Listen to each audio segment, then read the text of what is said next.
우리는 이제 어디로 가는지 또 무엇을 해야 되는지 이게 방향성과 목적이 중요하다 그랬잖아요. 항상 우리 삶에 그 방향성 그리고 목적이 아주 중요합니다. 그래서 어디로 가야 될지 또 무엇을 해야 될지 이 방향성과 목적이 분명하면요 흔들리지 않아요. 그리고 곁길로 가지 않습니다. 그러니까 하나님은 우리에게 항상 선한 길로 인도하세요. 그리고 하나님은 우리에게 가장 아름다운 곳으로 인도하시죠.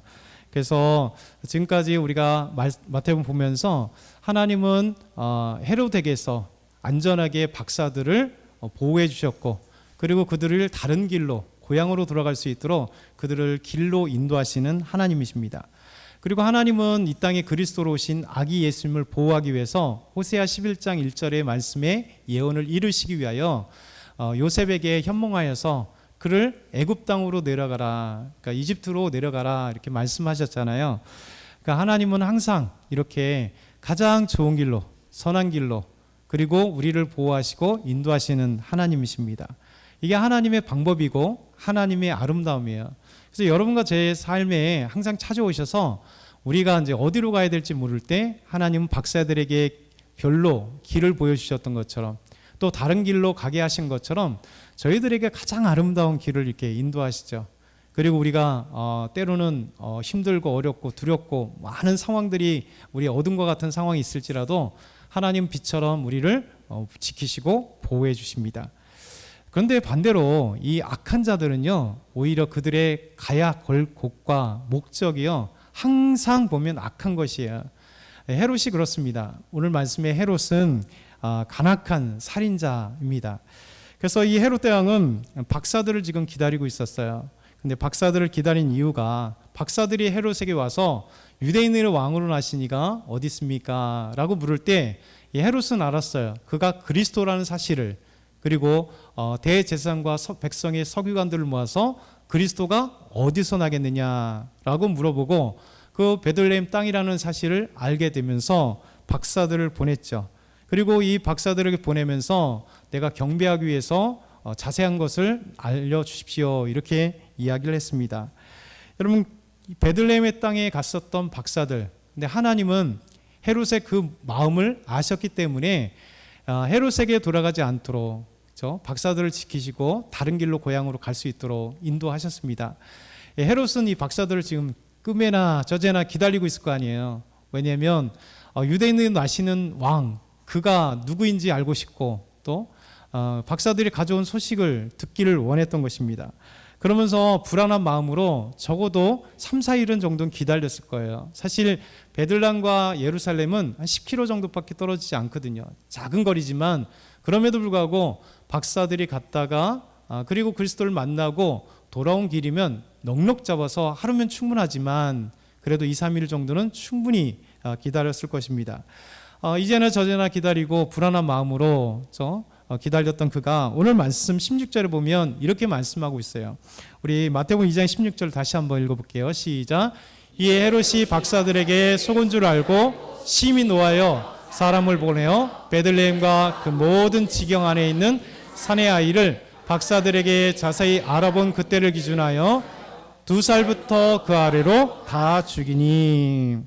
여기서 헤롯의 진심이 드러나게 됐습니다. 저 박사들을 보내면서 내가 그리스도께 경배하기 위해서라는 말을 했고 자세히 알아보고 와달라고 나에게 알려달라고 했지만 그것은 인간을 속이기 위한 감언이설이었고 박사들에게 아름다운 얘기를 했지만 오늘 말씀 보니까 박사들이 오지 않으니까 헤롯의 진심이 알려지게 되었습니다.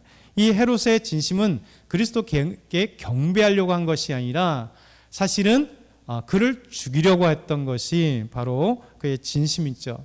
그러니까 박사들이 돌아오지 않으니까 뭐라고 얘기했습니까? 속은 줄 알고 심히 노했다, 분노했다는 거죠. 왜? 베들레헴에서 태어난 아기가 어디서 태어났는지 그가 누구인지 알아야 쪽지게처럼 가서 죽일 텐데 그러지 못했던 거예요. 그래서 이 심히 노했던 그가 베들레헴 지경에 있는 베들레헴이라고 하는 작은 시골 마을에 그 지경에 고기만이 아니라 그 전체 그 둘레에 있는 지경 안에 있는 박사들이 알아볼 때 와서 얘기했던 그 내용, 그 아기뿐만 아니라 사실은 곰방 태어난 아기여야 되잖아요. 그런데 더 넓혀서 헤롯은 적어도 2살까지 안전하게, 자세히 물어보고 나서 그 기준에서 2살부터 아래까지 다 죽였다. 이게 놀라운 또 슬픔의 시간입니다. 여러분, 헤롯은 악랄한 자잖아요. 헤롯은 이 베들레헴 주변에 있는 2살 아래 모든 아기를 다 죽였습니다. 학살했던 거죠. 그러니까 아기들은 2살 아기에 있는 깜짝 놀라는 거예요. 아무 죄 없는데 갑자기 죽임을 당했어요. 그리고 부모들은 아기가 이제 태어나서 2살 아래면 얼마나 정말 귀하고 또 젖먹이고 사랑스러운 아기겠어요. 근데 갑자기 헤롯에게 온 군대가 갑자기 아기를 죽이는 이 처참한 광경을 눈앞에서 아무 이유 없이 당하는 모습을, 아기는 죽임을 당하고 죽임당하는 부모는 너무나 큰 충격에 빠졌던 것입니다. 사실 이게 바로 인간의 본성이죠. 이 사람의 역사를 보게 되면 항상 인간의 본성은 자기의 권력과 부와 어떤 것을 위해서 다른 사람들을 해치는 역사가 바로 인간의 본성의 역사예요. 여러분, 2024년도 노벨 문학상 누가 받으신지 알죠? 깜짝 놀랐어요. 다 놀랐어요. 한강이라는 작가가 드디어 한국인으로는 처음, 또 아시아 여성으로는 처음으로 노벨 문학상을 받았습니다. 그런데 사실 노벨 문학상을 받으면 진짜 우리나라가 이렇게 깜짝 놀랐듯이 엄청난 기자들이 찾아가서 인터뷰를 하고 사실 나타내려고 하잖아요. 근데 한강 이 작가는 참 겸손한 것 같아요. 그러면서 소설가인 아버지를 통해서 이 마음을 전했어요. 지금 세계 곳곳에 전쟁 중인데, 지금 세상은 전쟁 중인데 어떻게 내가 기쁨을 누리겠느냐, 잔치를 하겠는가. 그래서 기자회견을 다 이제 안 한 거예요. 참 멋있잖아요. 왜냐하면 지금까지 썼던 책들이 이게 인간의 폭력성에 대해서 썼던 거거든요. 그러니까 한강 작가의 그 눈에, 그 생각에 보면 아직도 전쟁, 지금 우크라이나 전쟁 가운데, 또 이스라엘과 팔레스타인, 하마스와 헤즈볼라의 이 싸움들이 계속해서 멈추지 않고 있는, 인간의 폭력성이 있는 전쟁 가운데 어떻게 나는 기쁨을 누릴 수 있겠는가. 노벨상도 큰 기쁨이지만 오늘 저녁 때 우리 아들과 함께 식사하면서 또 차 한잔하면서 그냥 즐겼다. 너무나 놀랍기도 하고 이 수상 발표 소식에 너무나 충격이지만 또 놀랍지만 그냥 담담하게 차 한잔하면서 아들과 함께 그 시간을 즐겼다, 이렇게 얘기를 합니다. 그럼 이것이 우리 삶의 모습이에요. 그러니까 뉴스를 보게 되면 지금 계속 전쟁 중이다 보니까 그 전쟁의 소식에 가장 큰 게 뭡니까? 누가 지원했느냐예요. 우크라이나 전쟁 가운데 러시아냐 우크라이나냐, 얼마나 많이 죽였느냐, 어떤 곳에 타격했느냐, 그리고 미국이나 유럽이 어떻게 우크라이나에게 무기를 지원했느냐, 우리나라도 무기를 지원했느냐, 북한이 무기를 지원했느냐. 여러분, 잘 그런 것을 보면 이상하지 않잖아요. 왜냐? 우리는 어느 순간에 우크라이나라는 나라에 서 있어요. 동맹같이 서 있습니다. 그러다 보니까 이 전쟁에 있어서 가장 무서운 건 뭐냐면, 이 전쟁은 적군이고 아군이건 상관없이 인명을 살상해요. 사람을 죽이고 그 사람이 죽으면 죽는 것의 고통, 그 가족의 아픔, 이런 것이 적국이건 아군이건 상관없이 전쟁이라고 하는 그 자체가 사실 고통이고 아픔이에요. 근데 어느 순간에 우리는 우리 편에 서 있으면 어떻게 됩니까? 러시아가 타격을 보는 것, 러시아 군인들이 죽임을 당하는 것을 당연하게 생각하고, 러시아에게 어떻게 하면 최신의 미사일을, 또 최신의 전투기를, 또 최신의 탱크를, 무기들을 우크라이나 제공하고 러시아가 그런 타격을 가질 수 없는 무기를 가질 수 없도록 이렇게 지원하고 있는 것이죠. 우리는 이런 상황 속에서 이미 적과 아군, 동맹과 비동맹을 어느 순간에 나눠서 우리 전쟁이라고 하는 아픔 자체를 보지 못하고 어느 순간에 우리가 그쪽에서 승리하면 같이 기뻐하고 있는 거예요. 그래서 이게 인간의 잔악성이고 폭력성입니다. 우리 안에 죄성 있는 사람들은 우리 전쟁을 잘 생각해 봐야 돼요. 그래서 전쟁이라는 것 자체가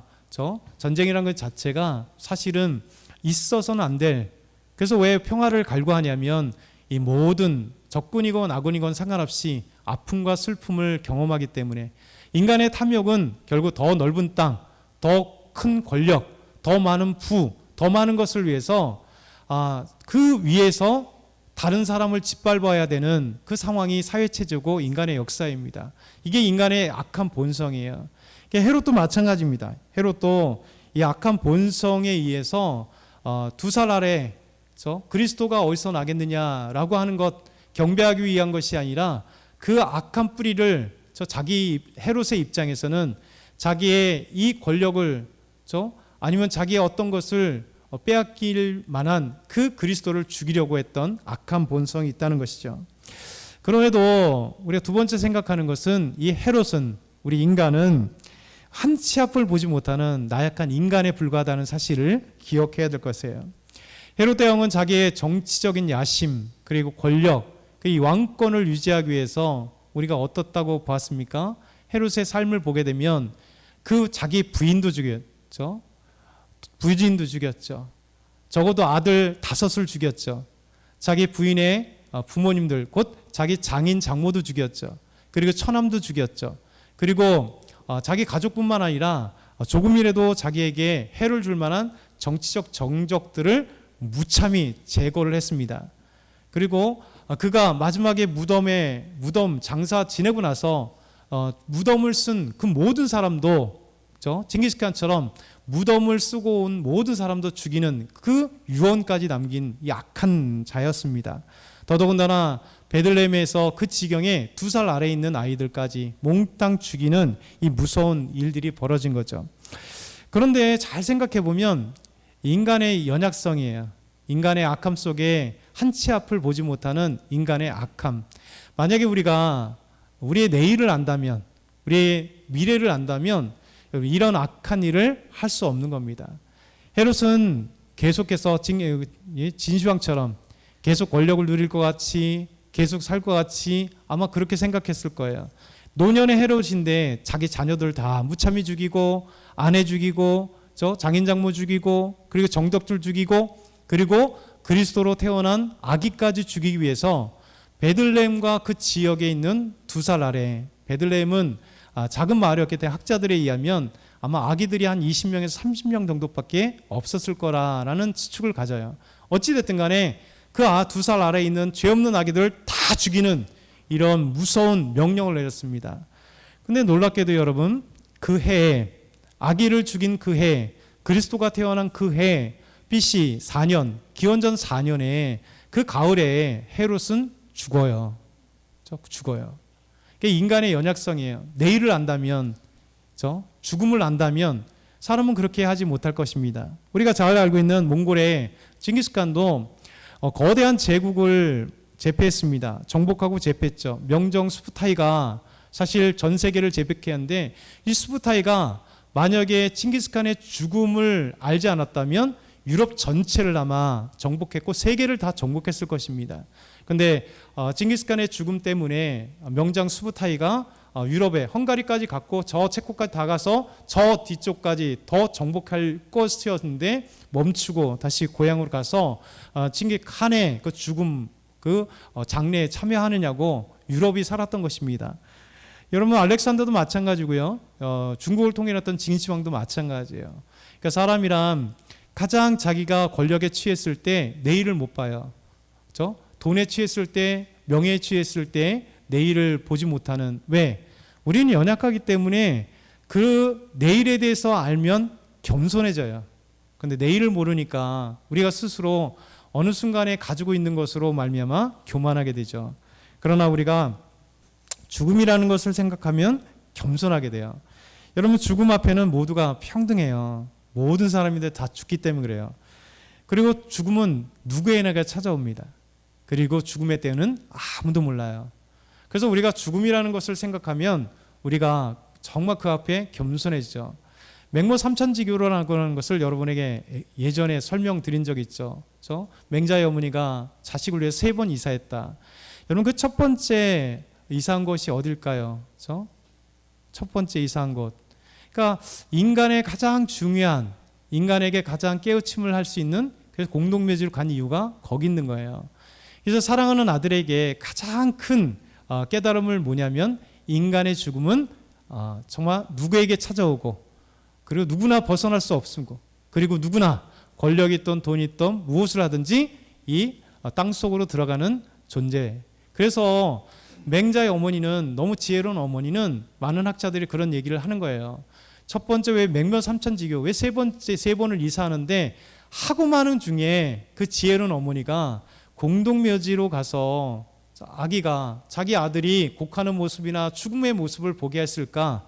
그게 바로 지혜인 거죠. 이 전도서 기자는 우리에게 뭐라고 얘기합니까?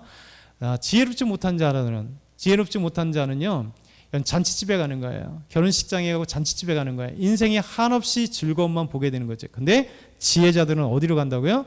장례식장을 가는 거예요. 죽음 앞에서 우리는 우리 자신을 되돌아보고 삶을 돌아보면서 우리는 한없이 연약하고 하나님이 계셔야만 하는 인생이라는 것을 알게 되는 것. 헤롯은 이것을 몰랐던 거예요. 그렇죠? 권력에 취하니까 로마에서 유대 땅의 왕으로, 그렇죠? 왕으로 약 거의 40년 가까운 긴 시간 동안 그 세 번에 걸쳐서 왕으로 임명되고 왕으로 다스리고 있으니 권력과 돈과 그 힘을 계속해서 유지하고 싶은 채, 그렇죠? 그것을 유지하고 싶은데 가족이든 누구든 상관없이 대적하는 자는 다 죽이는 것이죠. 그러나 헤롯은 그 아기들을 죽인 그 해에, 예수님이 태어난 그 해에 그는 결국 하나님의 죽임을, 하나님의 부름을 받고 끝인 거예요. 이게 바로 인간의 연약함인 것이죠. 눈먼 왕이었습니다. 그래서 우리가 잘 생각해 봐야 될 것은 하나님 앞에 내가 누구인가를 생각하는 사람이 지혜로운 거예요. 저 옆에 계신 분들을 보세요.